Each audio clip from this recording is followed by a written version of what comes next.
Hi, my name is Emmy. I use all pronouns, and I'm going to do a makeup demonstration for Skin of Color.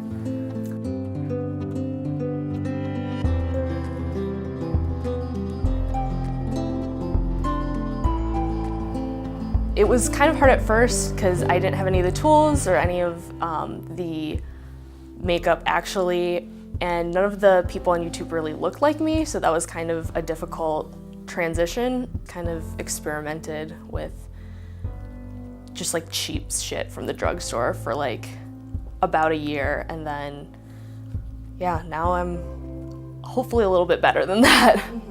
So I'm just swatching some of these shadows just to see how they look on the skin versus in the pan. Sometimes the color comes off a little bit differently. Thinking purple. I think men flatter themselves a little bit too much to think that women and femme-presenting people just wear makeup for them. I don't know why you'd spend 30 minutes in the morning slapping this shit on your face for somebody who can't tell the difference between charcoal and navy. So, no makeup, so going in fresh-faced. This is the ugly brow. It never wants to turn out alright. I'll make it work. I have trichotillomania, so like I pull out my brows and they look patchy if I don't fill them in. It's a really big misconception that a lot of people just put on makeup because they feel insecure, which is totally valid. But at least for me, as like a genderqueer person, makeup is a really good way of self-expression. It's a really interesting way that people can change their face shape to make them look like more feminine or more masculine, to experiment with color. It's kind of like the perfect accessory for anybody.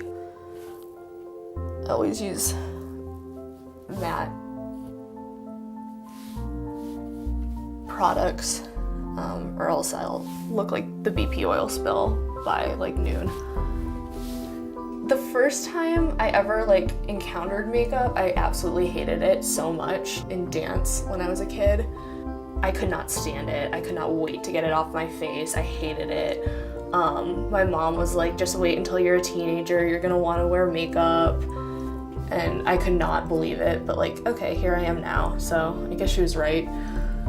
Not all makeup feels the greatest to wear, but for me it's a lot more about actually like the creative process of just like blending shadow and mixing colors.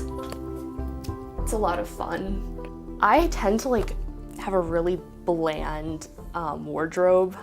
Navies, grays, like nothing too out there, but my makeup, adding color, adding interesting colored lipsticks and eyeshadows, it's a way for me to express kind of more of an adventurous and like fun and daring side of my personality. And trying new things is just kind of like a way of expressing that.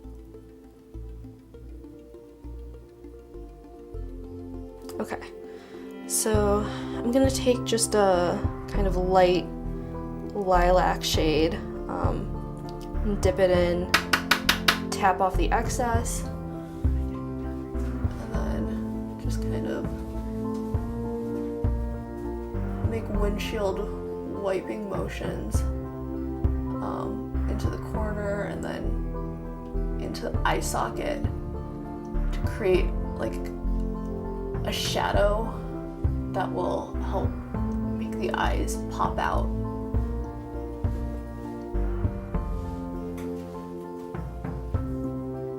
It's not like a tattoo, it's not like dyeing your hair. It washes off at the end of the day, and so it's a really good way to like experiment with your personality and your style and your look, because you never know what's gonna happen, and if it's a total flop, then you start again tomorrow.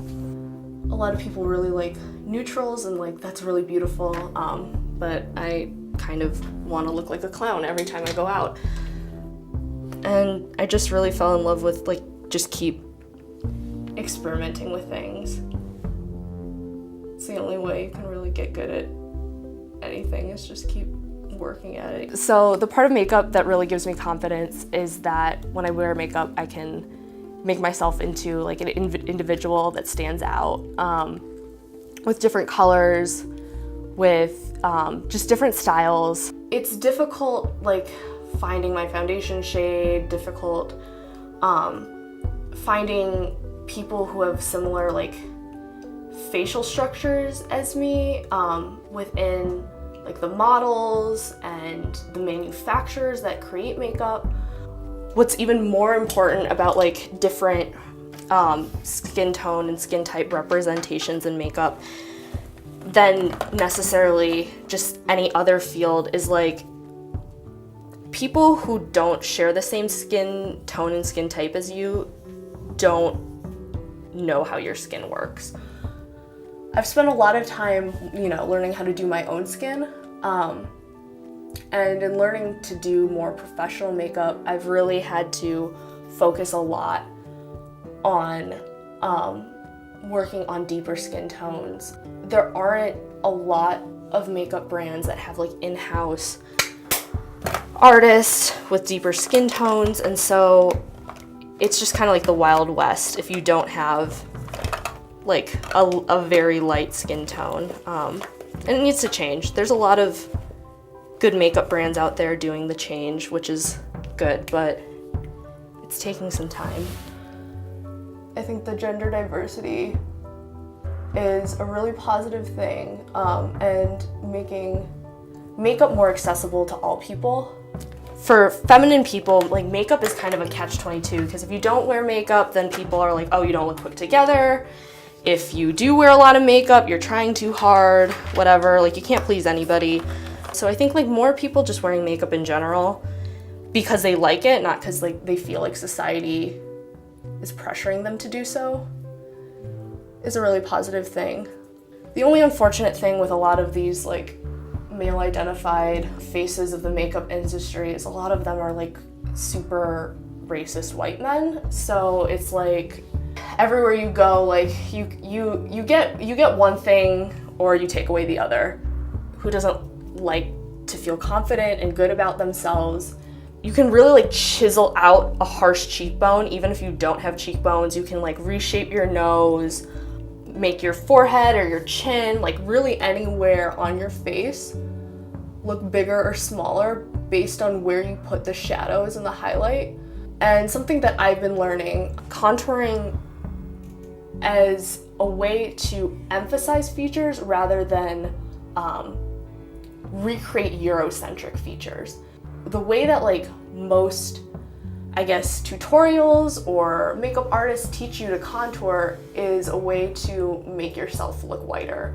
Really just bring out what makes you unique without necessarily trying to change what you have to look like somebody else. I just get, like, excited to wear makeup. When I do wear makeup, it just, like, kind of lifts my entire day and makes me feel, like, beautiful, even if I have, like, 50 different colors of the rainbow on my face.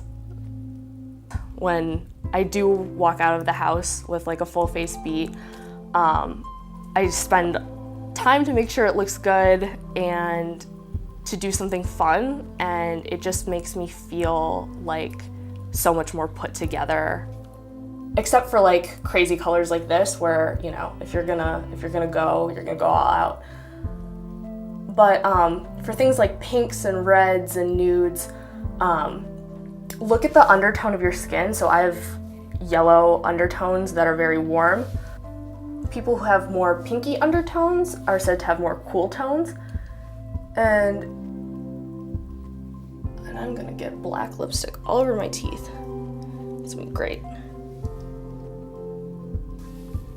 Yeah, so. This is it? Mm-hmm. The lesson learned is black glitter is a bitch to work with. Of course. I regret everything about this glitter on my lips right now. Yes.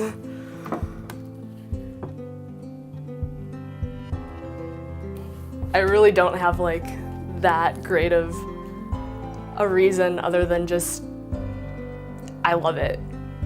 Yeah. Blend that crease forever until your arm falls off, and then blend it again. The next step in my makeup journey is starting to work with more professional and freelance work on specifically POC and queer and trans clients. I'm really trying to focus more on gender expressions that you don't typically see in media. And so if you're interested in checking out any of my work or being a model, hit me up at Emmy Does Makeup on Instagram.